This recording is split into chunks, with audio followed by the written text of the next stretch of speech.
bonjour et bienvenue sur votre nouvelle émission Beauty Talk. Je suis en compagnie de Savannah. Hello. Donc je suis votre hôte Océane et aujourd'hui nous allons parler représentation, projet, industrie, un peu de tout ça. Donc déjà, merci beaucoup d'avoir répondu présente. Avec plaisir, merci à toi. Alors est-ce que tu pourrais nous faire une petite présentation de toi et de tes projets, ce que tu fais en ce moment? Alors du coup, je m'appelle Sarah, mais du coup, les gens m'appellent Sarah en général. J'ai 20 ans et je suis photographe et directrice artistique. Okay. Donc c'est ce que je fais en ce moment. Je suis éditrice en chef de Summery Magazine, du coup mon propre magazine, et derrière je suis aussi modèle. Wow. Mais bon, ça fait beaucoup de choses. Ça fait beaucoup de choses, donc j'essaye de doser dans comment est-ce que je me perçois. Voilà. D'accord, mais c'est super ça. Et donc, tu as dit que tu as un magazine. Ouais. Est-ce que l'idée t'est venue récemment ou alors on t'a poussé à faire ça? Alors, avec le magazine, c'est vrai que j'avais à la base comme idée de faire un livre photographique. D'accord. Que j'avais fait et on va dire sorti en début 2020. Mais c'est vrai qu'après, entre-temps, moi j'ai déménagé à Londres. Du coup, je m'étais un petit peu détachée de cette idée d'avoir un livre, mais j'étais toujours fixée sur mon magazine, donc j'avais déjà le nom.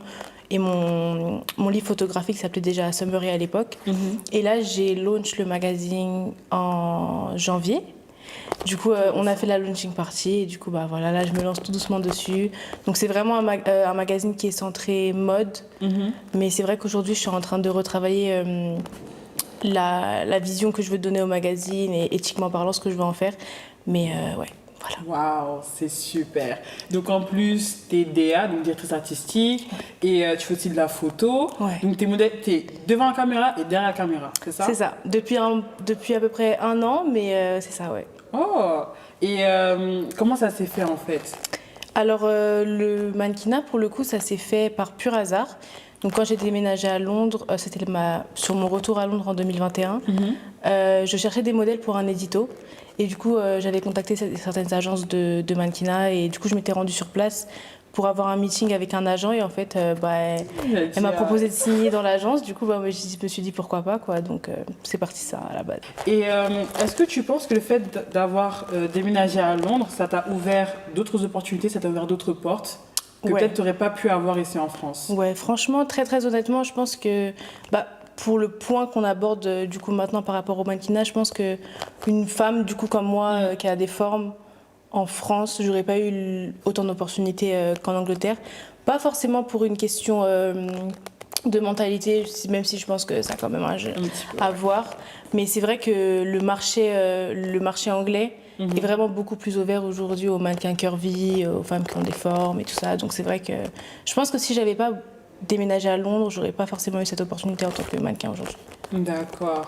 Ouais, c'est vrai que c'est intéressant, surtout que la France, en fait, j'ai l'impression, veut se donner une image de pays très ouvert. Ouais. Mais dans le fond, est-ce que ça l'est vraiment? Parce que c'est ça en fait. Et même après, de ce fait, moi j'ai essayé de trouver du coup une agence en France quand je suis rentrée. Et c'est vrai que franchement, je me suis fait refuser de tellement d'agences, soit pour des problèmes de taille, parce que je suis quand même petite pour une mannequin, soit aussi parce qu'ils n'ont pas en fait de section curvy. C'est moins développé ici d'avoir dans une agence une section pour les femmes avec des formes plus size, curvy. C'est vrai qu'on retrouve beaucoup ça dans les agences en Angleterre ou même aux États-Unis. Mais en France, je connais très très peu d'agences qui sont inclusives, quoi. D'accord. Mais donc en fait, t'as bien fait de partir, quoi. Ouais, et je regrette pas du tout. Et d'ailleurs, I'm on my way back. Donc, Donc ça veut dire que je fais beaucoup d'allers-retours France-Londres, enfin France-Angleterre. D'accord. Ouais, en majorité, fin du mois, depuis septembre, j'y allais à peu près 1 fois par mois. Là, c'est vrai que ça fait longtemps que j'y ai pas été, mais en général, je fais vraiment l'aller-retour et pour le mannequinat et pour d'ailleurs aussi le travail en tant que photographe. D'accord. Donc, aussi photographe. Et ça, photographe, est-ce que c'est une passion que tu as toujours eue ou alors ça t'est venu un peu comme ça? Tu te dis, ah tiens, pourquoi pas la photo? J'aime bien ce que je fais, choses comme ça. Alors, à la base, c'est vrai que moi, j'ai commencé la photo parce que j'ai toujours eu, même depuis petite, une âme très créative. Donc, je suis très versatile quand il s'agit de n'importe quel type d'art. Donc, à la base, c'est vrai que je peignais. Donc, je faisais beaucoup de peinture, je faisais du dessin. Et on va dire que la photo, c'est juste quelque chose parmi tout ce que je faisais qui m'a plu. En fait. Quand j'ai commencé en 2015, Très clairement, j'ai acheté un petit appareil comme ça et je me suis mis à prendre en photo mes amis. Et c'est vrai qu'après, j'avais pas mal abandonné quand j'étais au lycée. Et à partir de ma fin de lycée, qui était du coup 2019, fin 2019, Ok. ça fait pas si longtemps que ça, j'ai commencé à créer, j'ai commencé à avoir beaucoup de troubles anxiogènes, donc je faisais beaucoup d'anxiété.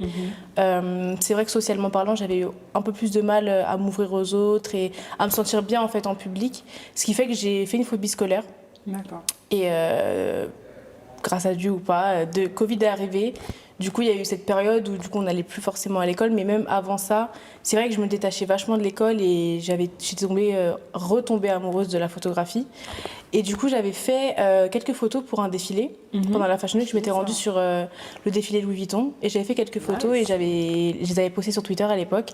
Et ça avait vachement marché et les gens avaient vachement aimé. Et du coup, je me suis dit, en fait, ça me plaît vachement, en fait, cette énergie de Fashion Week à la base et même c'est ce sentiment en fait de pouvoir capturer ce que je voyais avec mes yeux tous les jours, bah ça me plaisait beaucoup, donc je me suis remise dedans. Et en développant tout ça, en fait, je me suis rendu compte que ouais, c'est ça que j'aimais. Donc depuis 2020 maintenant, on va dire que c'est ce que je fais en full time. Oh, c'est super intéressant. Et donc, avec maintenant tout ce que tu fais, où est-ce que tu te vois, toi, peut-être dans 5 ans dans ta carrière? Alors ça, c'est une question que moi-même je me pose. N'est-ce pas? Et c'est vrai que c'est très compliqué parce que je suis quelqu'un qui, à la base, est de nature très pessimiste.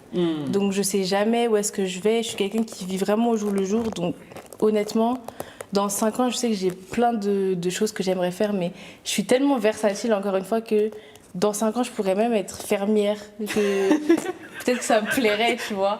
Genre, j'en ai tellement aucune idée, mais tout ce que je sais, c'est que je veux juste que dans 5 ans, je puisse faire ce que j'aime et vivre de ce que j'aime, peu importe ce que c'est. Surtout, oui. Parce que, encore une fois, il y a tellement de choses que j'aime faire dans la vie, que ce soit la photo, écrire même pour le magazine, qu'aujourd'hui, vraiment, dans 5 ans, je pense que je me verrai quand même toujours photographe, mais je pense que j'aurais bifurqué sur la direction artistique pas mal et que je me serais peut-être aussi concentrée sur le magazine.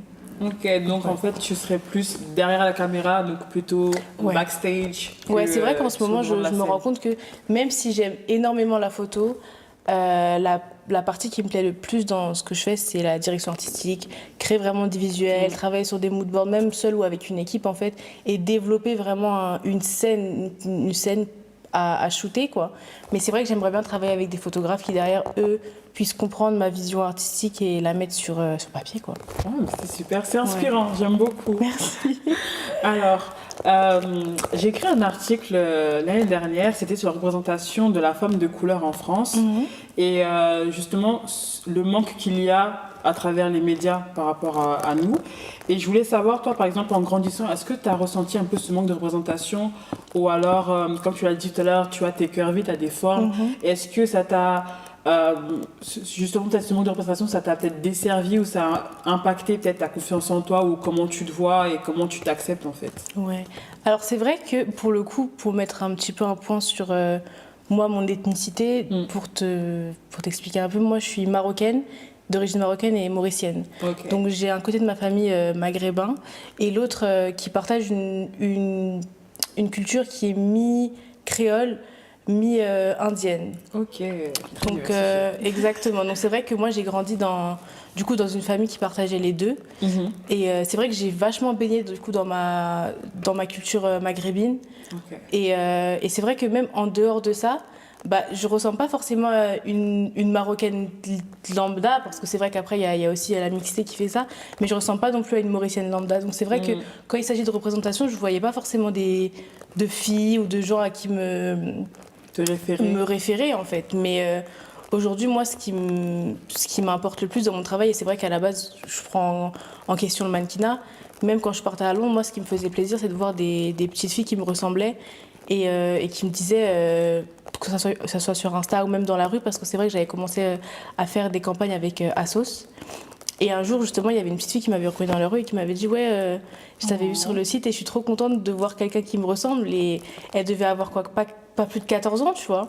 Et c'est vrai qu'en dehors de ça, genre, j'ai jamais eu en tête une personnalité publique ou une mannequin qui me ressemblait. Que ce soit avec mes formes, que ce soit avec mon ethnicité, ou aujourd'hui qui représentait moi, mes origines et moi,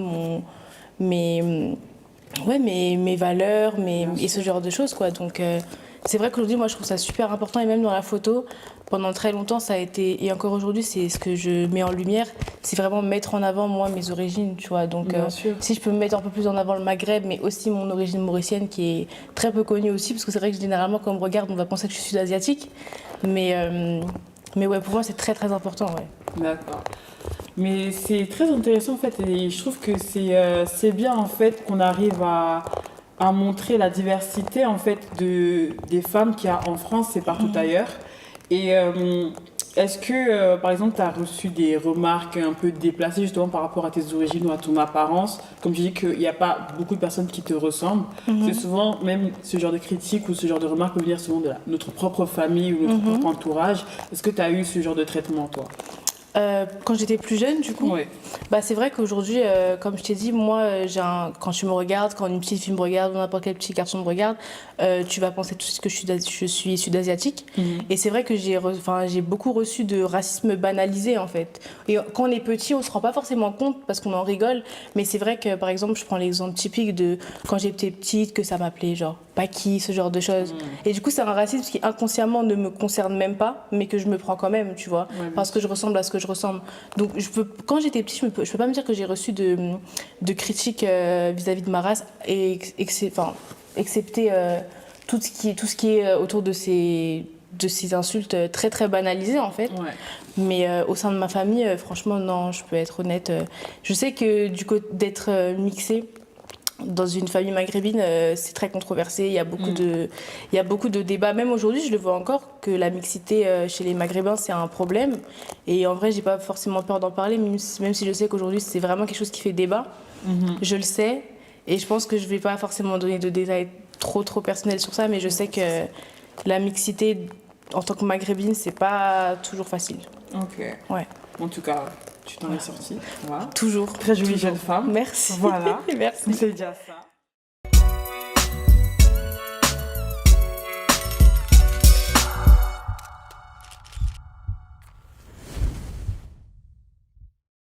Et donc maintenant, on va repartir un peu sur toi et tes projets. Donc, Déa. J'aimerais bien partir sur directrice artistique. Qu'est-ce qui te plaît le plus en fait? Donc, parce qu'il y a photo, il y a aussi clip vidéo. Ou pas? Alors moi, je fais pas trop de clips vidéo, du moins je me suis pas encore lancée dedans. Est-ce que c'est quelque chose qui t'intéresserait? Ça m'intéresserait, mais je pense sur le point très artistique, tu vois. Je me vois pas forcément faire des clips basiques. En fait, j'aimerais que les clips que je pourrais faire, ou diriger plutôt, puissent retranscrire mon âme photographique, en fait, ce que je fais déjà en photo. Et je sais qu'à la base, ce que j'aime beaucoup en photo quand il s'agit de DA, c'est les photos avec beaucoup d'émotions. Je sais pas si tu as pu checker un petit peu mon travail, mais genre, ce que j'aime mettre en lumière, c'est vraiment des grosses émotions sur le visage. J'aime beaucoup aussi les projets très colorés, mais en général, ce que je fais, c'est que avant tout projet que je vais shooter, je vais faire un mood board et je vais en faire une histoire, en fait. Donc, je vais écrire un contexte, un concept, tout autour de mon mood board pour que mon shoot en lui-même ait vraiment une histoire et quelque chose à raconter. Quoi. Donc tout ton processus, en fait, il est très visuel. Ouais, exactement. Et tu contextualises vraiment un peu tout. Ouais, il faut savoir qu'en gros, du coup, il y a beaucoup de choses que je vais faire au feeling, mais des projets que je veux vraiment shooter, la plus grosse partie du travail, elle se fait avant même de shooter, en fait. Bien sûr. Sur comment est-ce que je vois la chose, qu'est-ce que je veux dégager. Et après, vraiment, c'est le jour du shoot, on set, c'est avec le feeling et avec les modèles surtout. Genre, j'aime beaucoup leur expliquer, ok, bah ça c'est ma vision, c'est ce que j'ai en tête. Vous avez un mood board que je vous mets à disposition pour que vous puissiez vous inspirer. Et après, libre à vous. Généralement, je ne dirige pas forcément les modèles sur mes shoots, c'est très vivez votre vie. Essayez de vous comporter comme ce que je vous montre en mood board, vous faire sentir et c'est tout, quoi. Ok, c'est super ça, j'aime beaucoup.